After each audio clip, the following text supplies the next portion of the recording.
বরিশালের লেবুখালীতে অনুষ্ঠিত হচ্ছে এক মাসব্যাপী গ্রামীণ ও কুটির শিল্প মেলা 2025। পরিমণির নাকি মেলাটি উদ্বোধন করার কথা ছিল, কিন্তু পরিমণি তার ব্যক্তিগত কারণে মেলাটি উদ্বোধন করতে পারবে না বলে জানিয়েছে কর্তৃপক্ষ।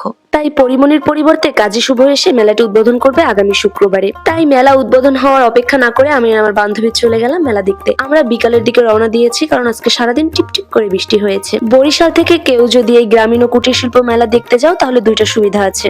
প্রথমত 200 টাকার ভিতরে আপনার মেলা দেখা হয়ে যাবে, আর দ্বিতীয়ত যারা লেবুখালী ব্রিজটা দেখেননি তারা লেবুখালী ব্রিজটাও দেখে আসতে পারবেন, কারণ একদম লেবুখালী ব্রিজের কর্নারই হচ্ছে মেলাটি হয়। তো যাই হোক, আমরা কিন্তু মেলাটি ঘুরে ঘুরে দেখছিলাম। এত সুন্দর সুন্দর প্রোডাক্ট উঠেছে, প্রত্যেকটা প্রোডাক্ট মন ছুঁয়ে যাওয়ার মতো। সত্যি বলতে বেশি বাজেট নেই, এই জন্য মন খুলে কেনাকাটিও করতে পারলাম না, বাট আমার সবকিছু নিয়ে যেতে ইচ্ছা করছিল। যাদের অবুঝ মনে একটা প্রশ্ন, মেয়েরা কোথায় আটকায়, তাদের উদ্দেশ্যে বলছি, ভাই মেয়েরা এখানেই আটকায়। এই যে সুন্দর সুন্দর রং বেরঙের চুড়ি, কানের দুল, ওফ কি সুন্দর তাই না, দেখলেই চোখটা জুড়িয়ে যায়। আর এগুলো যদি কেউ গিফট পাঠায়, ওফ তাহলে আর বলার ভাষা থাকে না। যদিও এমন সুন্দর সুন্দর ছোট ছোট উপহার দিয়ে আমাকে কেউ সারপ্রাইজ করবে এরকম ভাগ্য আমার নাই, এত ভাগ্য নিয়ে আমি জন্মাইনি, তাই নিজের টাকা দিয়ে কিনতে হবে। শেষমেশ এতগুলো ড্রেসের ভিতর আমার একটা বোরখা পছন্দ হলো। বোরখাটা সুন্দর না, 700 টাকা দিয়ে কিনেছি। যাই হোক, আমার কাছে বেশ ভালো লেগেছে। আপনাদের কাছে কেমন লেগেছে কমেন্ট করে জানাবেন। আমি আর আমার বান্ধবী টুকটুক করে ঘুরে ঘুরে মেলাটা দেখছিলাম, আর বান্ধবীকে বলছিলাম যে বান্ধবী আসলে প্রত্যেকটা বাণিজ্য মেলা বা কুটির শিল্প মেলা না একই রকম হয়, সব জায়গাতেই কমন জিনিসগুলো, আনকমন আসলে কিছুই থাকে না, এটা একদম সত্যি কথা। ঘুরতে ঘুরতে এমন ছোট ছোট কিউট কিউট বাচ্চাগুলো দেখছিলাম, ভালো লাগছে না? আমার তো মন চেয়েছিল সবগুলো নিয়ে আসি। আমার বয়স যত বাড়ছে ততই নিজে নিজে ফিল করছি যে আসলে বয়স বাড়ছে, বয়সের সংখ্যা বাড়ছে, কিন্তু আমার ভেতর থেকে বাচ্চামিগুলো একদমই যায়নি।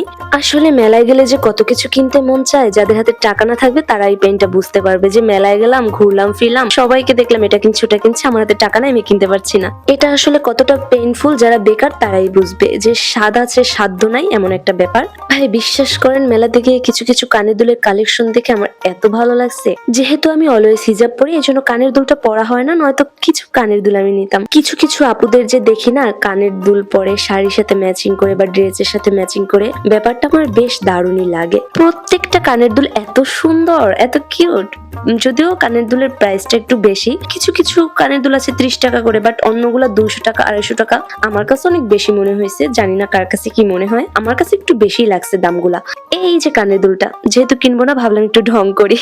তারপর দেখা হলো আমার একটা কিউট ডলের সাথে, কত কিউট তাই না? আমার এই ছোট্ট কিউট বাবুটাকে দেখে মনে হচ্ছিল ও শুধু আমাকেই দেখছে, চোখগুলো বড় বড়, কত দারুণ লাগে তাই না? আমি না অনেককেই দেখেছি দরকার না তারপর একটা জিনিস কিনে ঘর বোঝাই করে রাখে, আসলে আমার কাছে এটাকে অপচয় মনে হয়। দরকার ছাড়া কোনো কিছু কেনাটাই ভালো না। এদিকে দেখলাম কারাকারি অফার চলছে, এখান থেকে যে পিসি নিন না কেন 60 টাকা করে রাখবে। তারপর বান্ধবীকে বললাম, বান্ধবী যেহেতু আর কিছু কিনবো না, ঘুরে ঘুরে হাত পা ব্যথা করে লাভ নাই, চলো কিছু খেয়ে নেই। আমি আর আমার বান্ধবী হাঁটতে হাঁটতে একটা খাবারের দোকানে গেলাম, গিয়ে হচ্ছে 2টা ঝালমুড়ি নিলাম। বাট সত্যি কথা বলি, ঝালমুড়িটা একটু টেস্ট ছিল না, কি খাইলাম বলতে পারি না, শুধুই চাবাইলাম। খাওয়া শেষ করে ঘড়ির দিকে তাকাতেই দেখলাম 8টা বেজে গেছে। আমাদের বরিশাল যেতে যেতে 9টা 9:30 বেজে যাবে।